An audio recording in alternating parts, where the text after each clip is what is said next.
One man, one barrel, one secret that could get them all killed. Jim Hawkins is about to learn the truth about the crew of the Hispaniola. And it's far worse than he imagined. Long John Silver has a plan, and Jim just became the only person standing between that plan and everything going horribly wrong. Chapters 8, 9, and 10 of Treasure Island start now. Chapter 8, Long John Silver. After I had breakfasted, the squire asked me to deliver a note to Long John Silver. Following the line of docks, I was to find a little tavern with a large brass telescope as a sign of the spyglass. On my way, I saw many ships and sailors, and the dockyard was its busiest now. I found the tavern and entered the low, small room that was filled with smoke and sailors.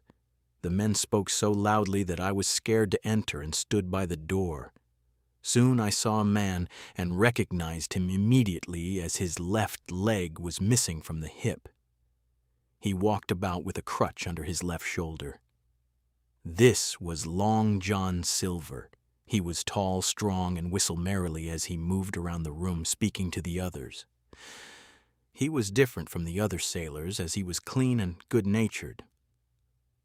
"Mr. Silver, sir." I approached him with the note. "Yes, lad," he replied as he inspected the note. "So, you are our new cabin boy," he exclaimed loudly as he shook my hand. "I'm mighty pleased to meet you." I observed a customer leave the place hurriedly. It was none other than Black Dog, and I yelled for him to stop, but he was already outside. "Stop that man!" I shouted. "'Tis Black Dog!" "Well, whoever he is, he hasn't paid his bill," Silver shouted. "Stop him!" One of the sailors chased Black Dog. "Who did you say he was?" "Black what?" Silver asked me. "Black Dog! Hasn't the squire told you about those men? He was one of them!" I exclaimed. Silver ordered another man to follow Black Dog and asked around if anyone knew him, but no one did. "I think I've seen him here before," Silver said to me. "He used to accompany a blind man." "Yes, the blind man was called Pew," I offered. "Right!" Silver exclaimed. "Pew was his name, and he looked like a shark. I hope they catch thin Black Dog." But the two men returned to say that Black Dog had escaped. Silver and I decided to inform the squire about the incident and walk to the inn. Silver was an interesting man, and during our walk he explained about the various ships we passed by. I learnt about their weight and which country they came from, how they loaded and unloaded cargo, and how they traveled. I realized that Silver was a highly experienced sailor. We met the squire and the doctor and told them everything that had happened. All of us regretted that Black Dog had got away and Silver left soon after. "All hands aboard ship by 4 today," the squire called out after him. "Aye, aye, sir," the cook replied. "I do not trust most of your judgment," the doctor said to the squire. "But you picked a good man in Long John Silver." "The man's the best," the squire stated. "Can Jim see the ship now?" the doctor asked. "Of course," the squire replied. "Let's go, Hawkins." Chapter 9, The Hispaniola. The Hispaniola was anchored in toward docks, and we reached the ship after going under the figureheads and the sterns of other ships. We met Mr. Arrow as we reached, and he was an old brown sailor with a squint. I observed that the squire was quite friendly with him, but not with the captain, Mr. Smollett. Mr. Smollett looked sharp, but seemed unhappy with everything on board. As we entered the cabin, a sailor informed the squire that the captain wished to speak with him. "Yes, Captain?" the squire asked as he entered. "Hope all is well and the ship seaworthy?" "I'll speak plainly, sir," the captain replied. "He don't like the ship, its crew, and my officer." "May I know the reason?" the squire asked angrily. "Perhaps you don't like your employer, too." But the doctor interrupted him. "Such questions won't solve anything," he said. "The captain has expressed his views, and we need to listen to his explanation. You employed me on sealed orders. to sail your ship where you would order me. But I find it most unfortunate that all the crew know more about our destination than me." "I find that rather unfair," Captain Smollett stated. "You are right," the doctor replied. "I have also come to know that we are on a treasure hunt," the captain continued. "I am not in favor of such sea voyages, especially when there's a secret involved that even the parrot is aware of." "Silver's parrot?" the squire asked. "It's just a manner of speaking," the captain replied. "But please tell us why you don't like crew captain." "Are they not able seamen?" the doctor asked. "Sir, I just don't like them." "I feel as captain I should have chosen my crew," he replied. "Why don't you like Mr. Arrow?" the doctor asked. "He's too informal with the crew for a good officer, although he's a good seaman." "A mate should keep to himself and not drink with the crew," the captain reasoned. "Well, Captain, can you stop beating about the bush and tell us what you want?" the doctor asked. "Have you made up your minds to go on this voyage?" the captain asked. "Yes," the squire replied. "Good. Then hear me out patiently. Gunpowder and arms are being put in the forehold." "We must put it under the cabin instead, closer to you and your men," the captain suggested. "Anything else?" Mr. Trelawney asked. "Just one more thing," the captain replied. "I've heard you possess a map of the island marked with red crosses, identifying the treasure and the island." The captain then quoted the exact latitude and longitude of the island, surprising us all. "How do you know?" the squire exclaimed.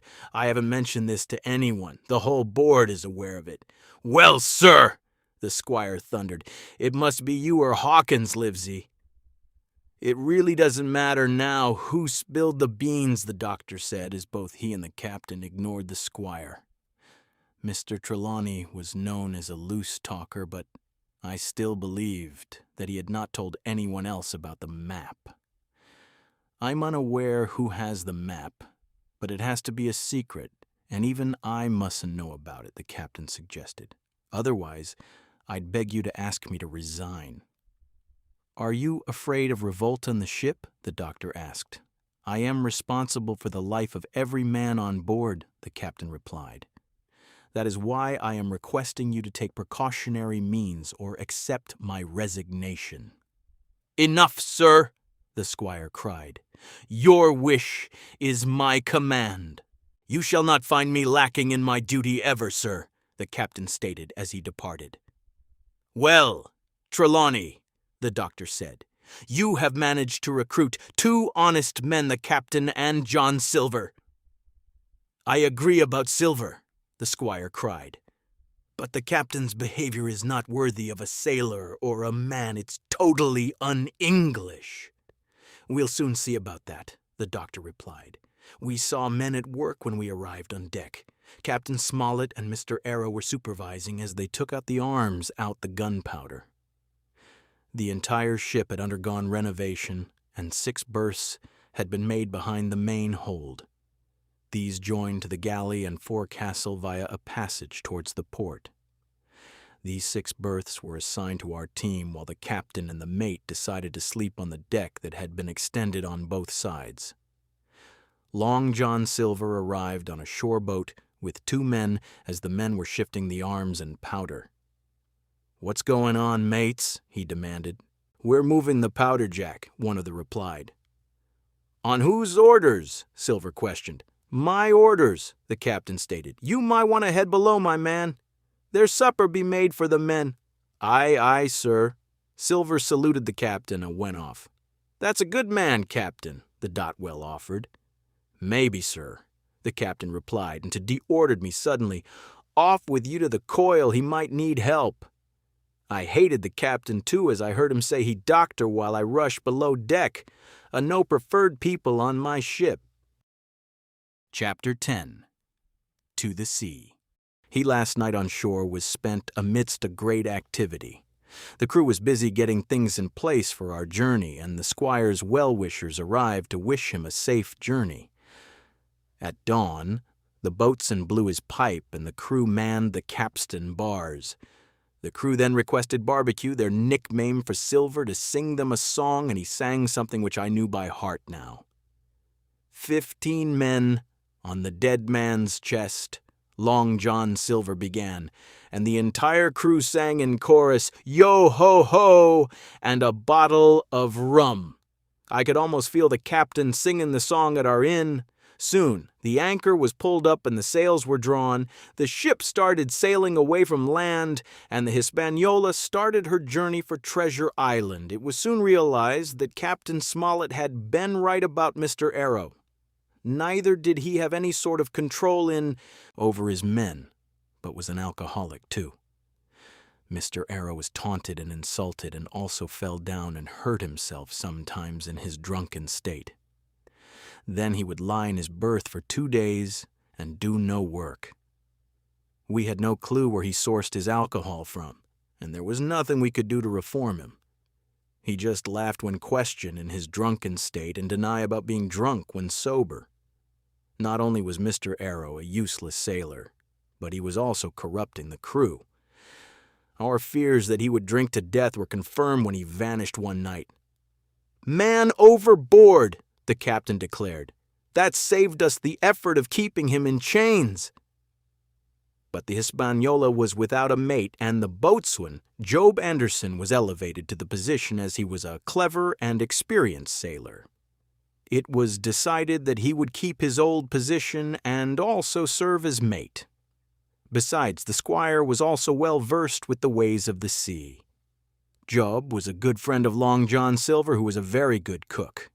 Silver could walk a fast on deck as a normal man with the aid of his crutch, even in the worst weather. "Barbecue is no ordinary man," the boatswain confided in me. "He's as brave as a lion, and I've seen him fight and beat 4 men unarmed. He's had good schooling when he was young, too."